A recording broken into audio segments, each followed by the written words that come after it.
আমাদের দিনের একটি চমৎকার ব্যাপার হলো আমরা আল্লাহর কাছে বিভিন্নভাবে কৃতজ্ঞতা প্রকাশ করতে পারি। আমরা মন থেকে আলহামদুলিল্লাহ বলার মাধ্যমে আল্লাহর কাছে কৃতজ্ঞতা প্রকাশ করতে পারি।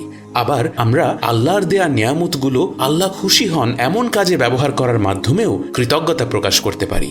যেমন আল্লাহ আমাদের দুটি চোখ দিয়েছেন, আমরা পবিত্র কোরআন পাঠ করার মাধ্যমে এবং চোখ দিয়ে খারাপ কিছু দেখা থেকে বিরত থাকার মাধ্যমে কৃতজ্ঞতা প্রকাশ করতে পারি। আল্লাহ যাদেরকে ভালো লেখার হাত দিয়েছেন তারা সবসময় ভালো কথা লিখে লেখালেখির মাধ্যমে দিনের খেদমত করে, মানুষের খেদমত করে কৃতজ্ঞতা প্রকাশ করতে পারি। যাদের অর্থ সম্পদ অনেক রয়েছে তারা বেশি বেশি দান সাদাকা করতে পারি। যেই বিষয়ে দক্ষ সেই দক্ষতা আল্লাহর সন্তুষ্টির জন্য কাজে লাগিয়ে আল্লাহর সেই নিয়ামতের জন্য কৃতজ্ঞতা প্রকাশ করতে পারি। কিছুক্ষণ ভেবে দেখুন আপনি কোন কাজটিতে এক্সপার্ট। এবার ভেবে দেখুন সেই দক্ষতা কিভাবে আপনি আল্লাহর সন্তুষ্টির জন্য ব্যবহার করতে পারেন।